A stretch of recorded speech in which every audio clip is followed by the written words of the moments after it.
Welcome into the first ever edition of the Cubs REKAP Podcast with my friend Gordon Wittenmyer, longtime fixture on the Cubs beat.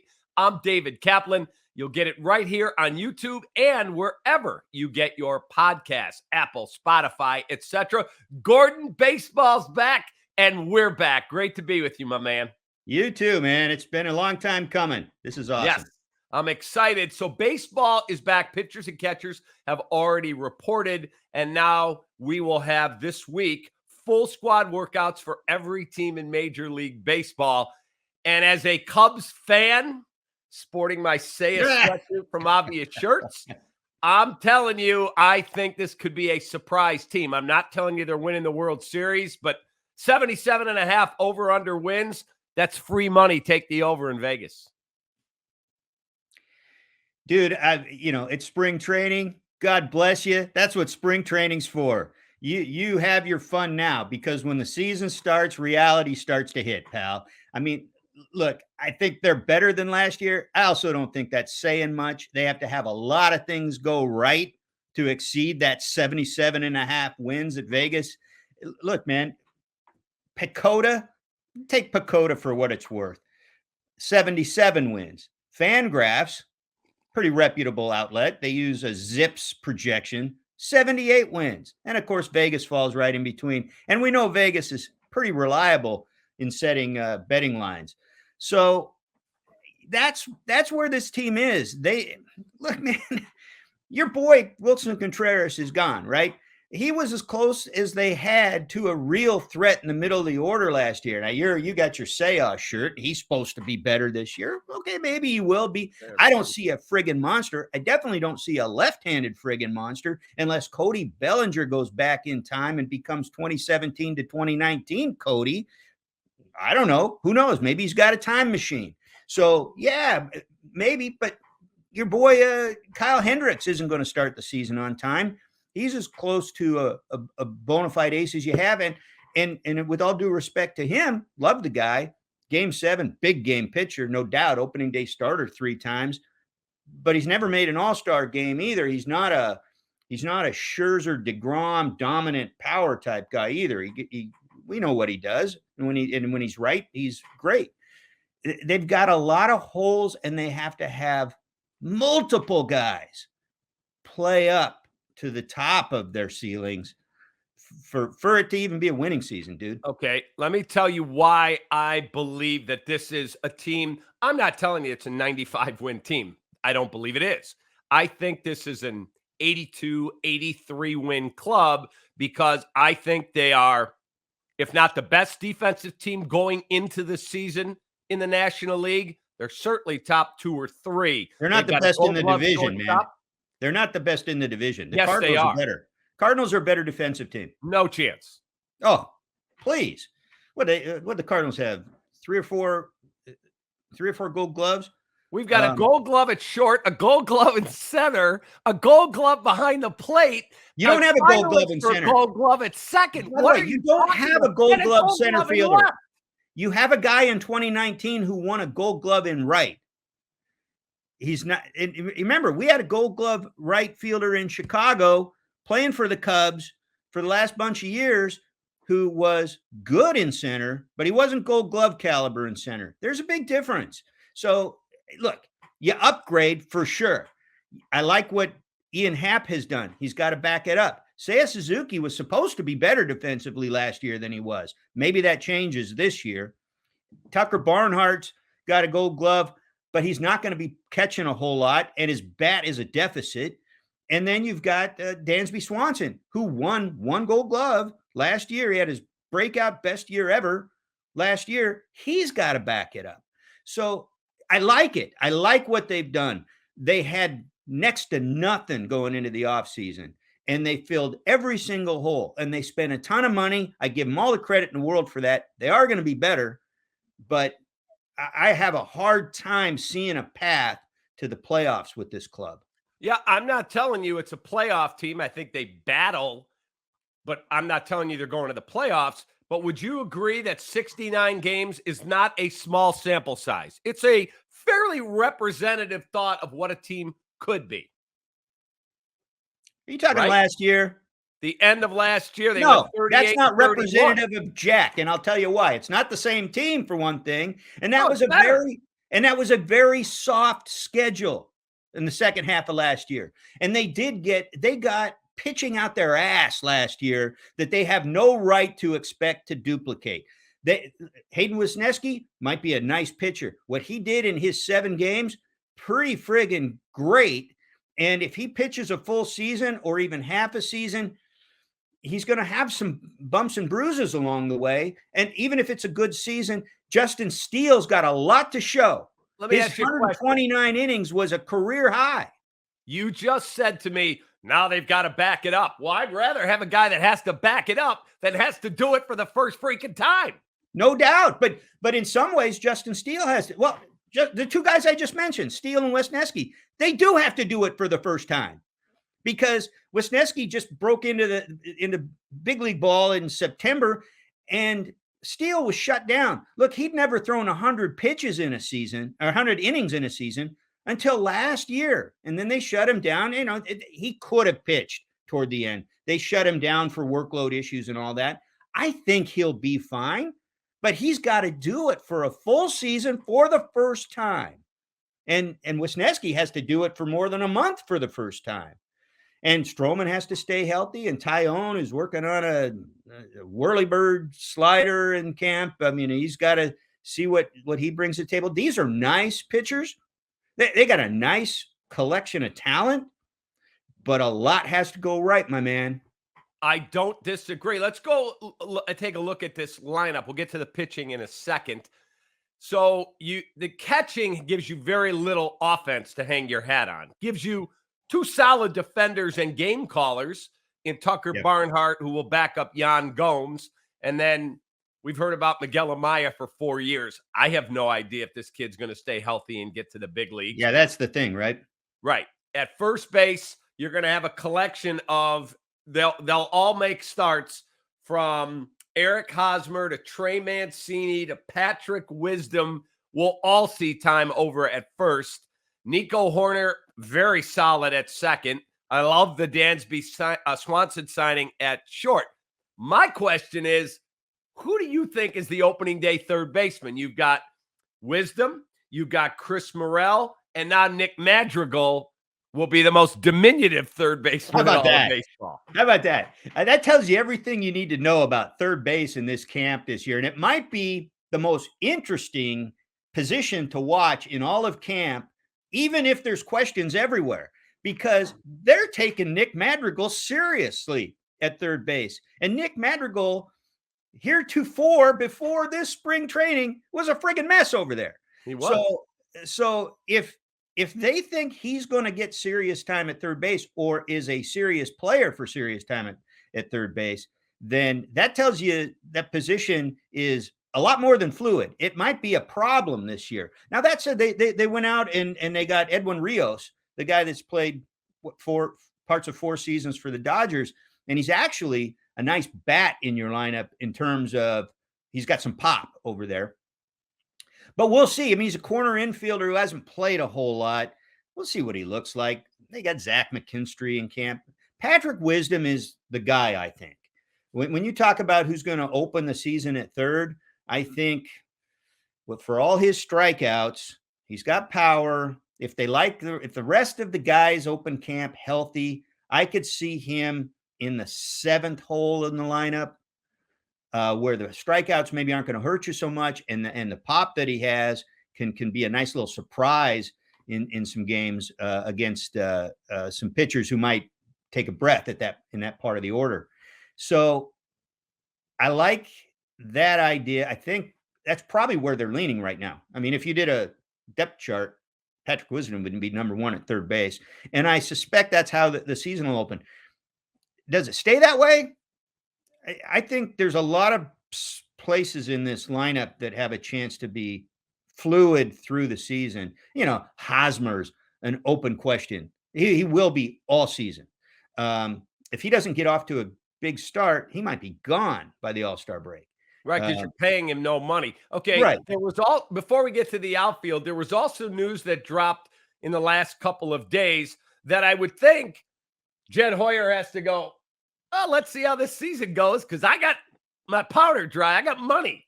Manny Machado is going to hit free agency. You have a glaring hole at the position he plays. That should be the number one thing you do in the offseason. That's interesting. And so I don't think that's completely crazy, but did you see the Padres also offered him an additional 5 years? Like he's got 5 and 150 left. Right. They offered him additional 5 for 100 plus. So it would have been 250 plus for 10 plus the 150 he's already made, right? So what, over 400 million on a 15-year contract is what that would have amounted to, and he turned it down. This guy's going to want another $300 million contract. Correct. He's going to want probably another 10 and 300 at 8 at 320, something like that. I think with the way these contracts are constructed, it's going to be 10. Probably right, because it allows you, everyone's like, why are they giving such long deals? And I asked a couple of executives, and they said, forget about the back 2 years. It's just the want AAV. The AAV down. Dude, I've been telling you that for 2 years. Right.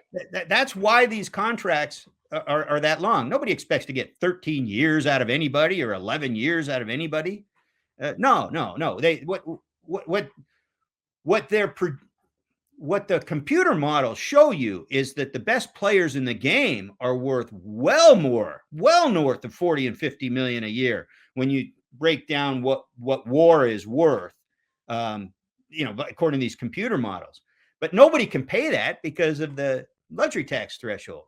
So what they do is they say it's worth $300 million for this guy for the next 6 years, because he's going to give us that much return in the next 6 years, but we have to pay him over 10 or 12.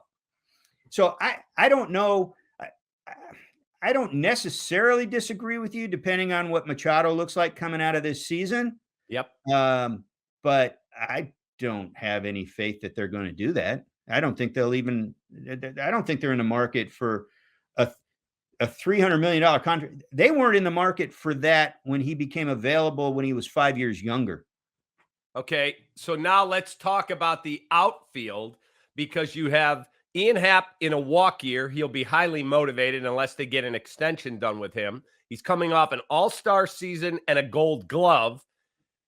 I don't know what an extension looks like. I don't know what the Cubs' appetite is. I know Ian wants to stay in Chicago because his fiance is from Arlington Heights. They would like to make this their home. And he told me, I want to retire as a Cub. This is my home. I'm a Chicago guy now. I'd like to be here. You then have Cody Bellinger in center the lion's share of the time, if healthy. Seiya Suzuki. And by the way, you can get this and other cool stuff at obviousshirts.com. Promo code is CAP and get 15% off any order. So get ready for the season. So that is your starting outfield. Do you like it? Yeah, I think I like their starting infield, their middle infield, best of all on this team. Horner and Swanson. Yeah, because I like in particular what Horner does for you at second base. He upgrades that entire middle by being at second base, because he's a defensive star over there. So that's number one. Next, number two, I do like what their outfield looks like if it stays healthy. Now, the thing about it is, if Bellinger's healthy, we know he can catch the ball. So I really like the fact that you're able to play some defense with anybody in the game out there in the outfield. There's going to be teams that are better, but you can go toe to toe with most teams defensively now in that regard. The thing about him is he's got to be a bat. If he's not a bat for you, the run prevention will take you. You have to have run prevention to win. You have to have it.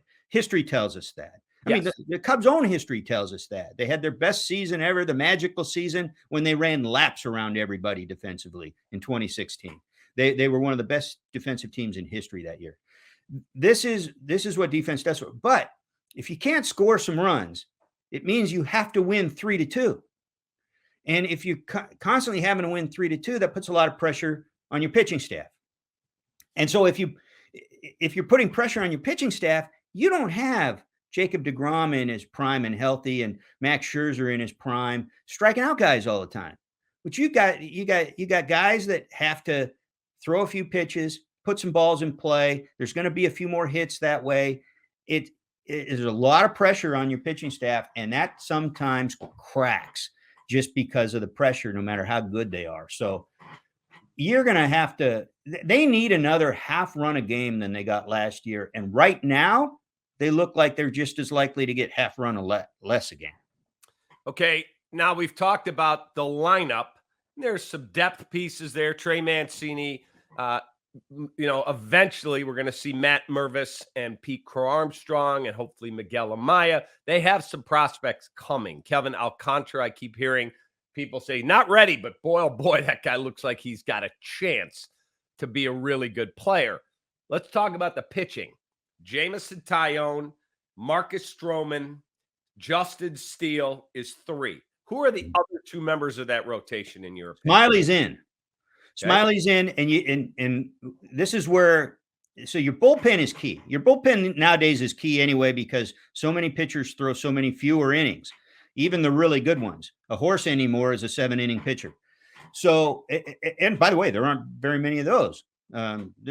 I like the Smiley signing. It's a depth piece that gives you a professional start every time he goes to the post. Yeah, but it's a little more than depth in the sense that they're going to have to count on him in the top 4 in that rotation, at least as the season starts, until Kyle Hendricks hopefully gets back to good health and pitches. Who gets the 5th spot then? Is it Wesneski, Ben Brown? There's a bunch of dudes. I don't think it's Ben Brown. I think he's further away. I suspect it'll be Adrian Sampson. But it's Sampson and Wesneski, I think, are the top 2 guys. We knew, like, coming off of last year, we were told Alzolay going forwards, a bullpen guy. Yes, and David Ross made that clear the other day that he and Keegan Thompson are going to be bullpen guys. And we didn't need Rossi to tell us Keegan Thompson was going to be a bullpen guy. We saw the results last year, and there's no reason to push him into a starting job when he's so good in that multi-inning bullpen. So whether it's Alzolay or Keegan Thompson, these guys that can throw multiple innings for you out of the pen, they're the guys you have to keep ready to pitch on the days, for instance, that Smiley pitches, because sometimes he'll give you 4 innings. They might be really good innings, but they might be 4 innings. Other times he might give you 7. So you've got volatility within your rotation even. I think Sampson will probably be your guy, and Wesneski will probably be pitching every 5th day at AAA. That's my guess right now. If season started right now, but Wesneski would be the guy that's right there. Like, somebody goes on the IL for 2 weeks, here comes Wesneski, and if he pitches well, maybe he has a way to stick. But that's a nice man. I like Wesneski. I really like Wesneski. Everything I have heard from people I trust in the game, I'm talking executive types who I've been friends with, said that Jed Hoyer did a phenomenal job when he dismantled the Bryant, Rizzo, Baez, and 4 other guys. They made 7 trades. Said, you got to give them credit. Again, these guys have to prove it, but they did a really good job in the last 2 years in their trades at the deadline.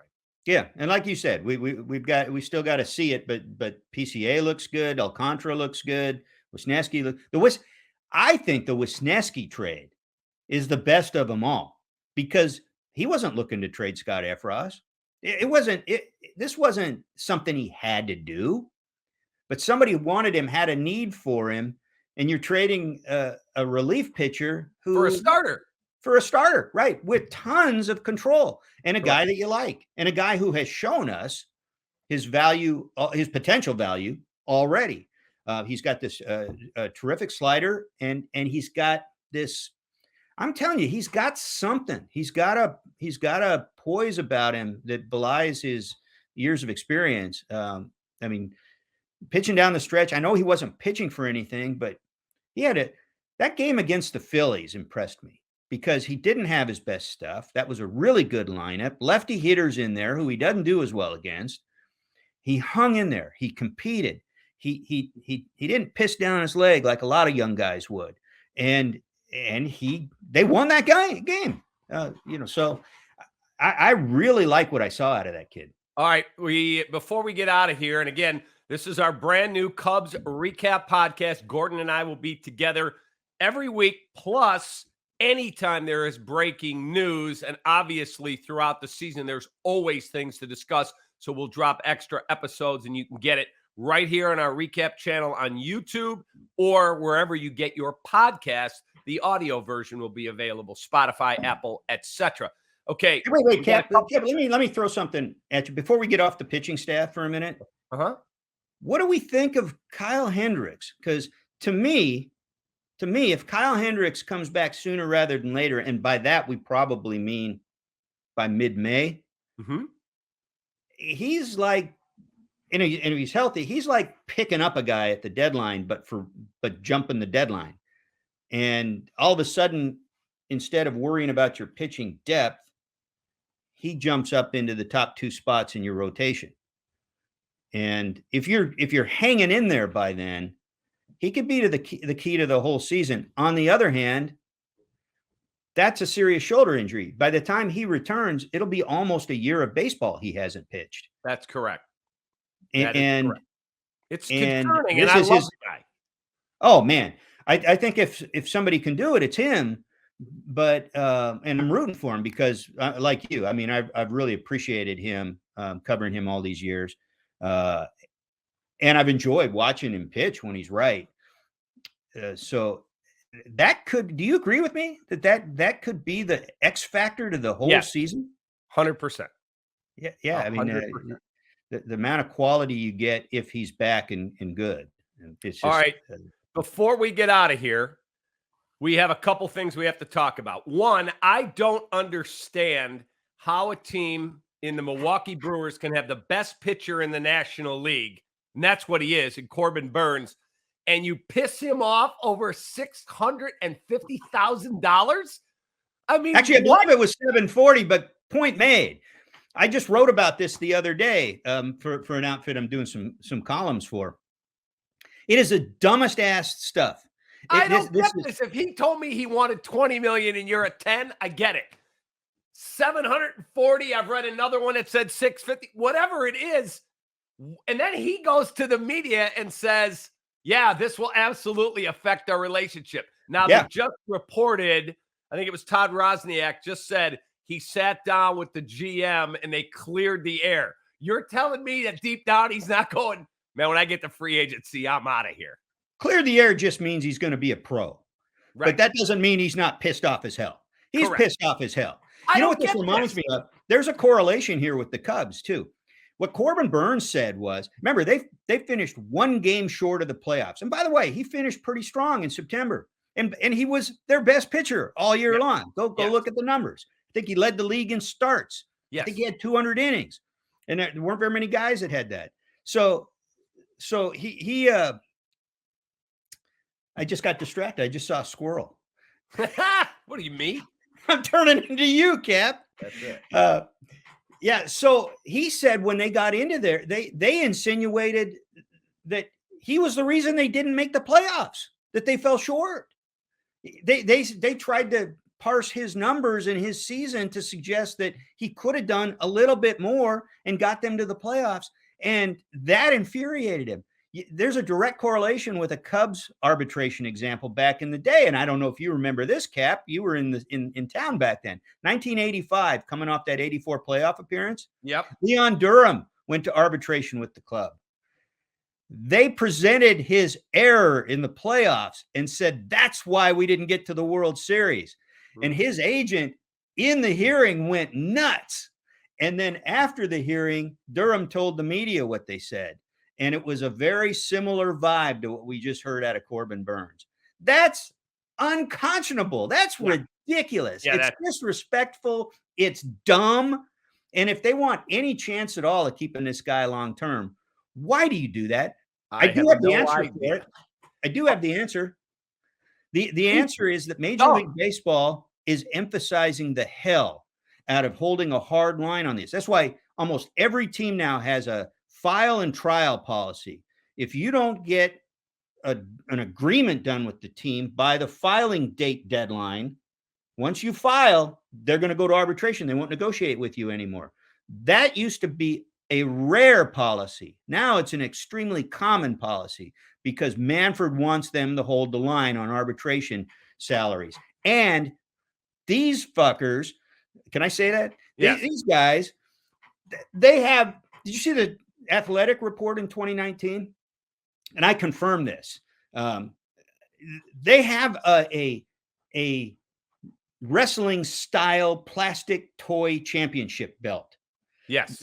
In one of the postseason meetings, I can't remember if it's the GM meetings or the winter meetings, when the GMs all get in the same room, part of what they do in the offseason is they present this to the GM or the team president who held the line best on arbitration salaries and kept the salaries lowest. And they have a good laugh over it. I don't think that's funny. Plus, I think it's stupid. And then it's dumb. And if you don't have exceptions for that, like Corbin Burns, then you're a friggin' idiot. All right, we are just about out of time. We'll keep this brief. We could touch on it as it develops during camp.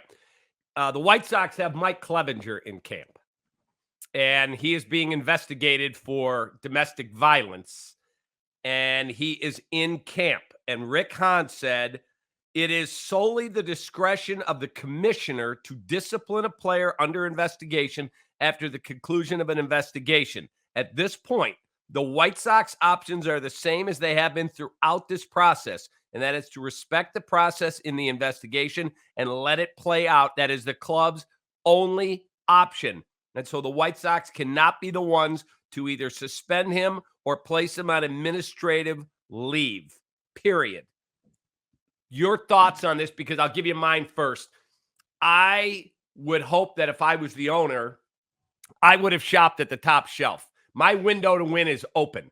I'm not looking for some guy coming back from injury who has a sordid past, who had the audacity to get on the team plane during COVID after he snuck out of the hotel, and 2 rows away from him is a guy that's recovering from leukemia and from chemo in Carlos Carrasco. Tells me he really doesn't give a shit about anybody else. And he lied when he got when Plesac got caught. Plesac admitted it, and Clevenger lied. Correct. So I would never have signed the guy. I would have said to my team, if I was the owner, all right, our window to win is open. How much is Verlander? Is he available? How much is DeGrom? I can't take the money with me. I'm signing the best freaking guy I can get. Or Jameson Tyone, or some of the other guys that were out there shopping more at the top shelf. They tried to get a bargain for 1 year at $12 million. The fact this guy's being investigated, I'm not blaming Rick because I understand all the confidentiality. I would never want the sideshow on my team. And I feel like there had to be some way that when I'm committing $12 million that I could do a better background check quietly. You could have asked reporters.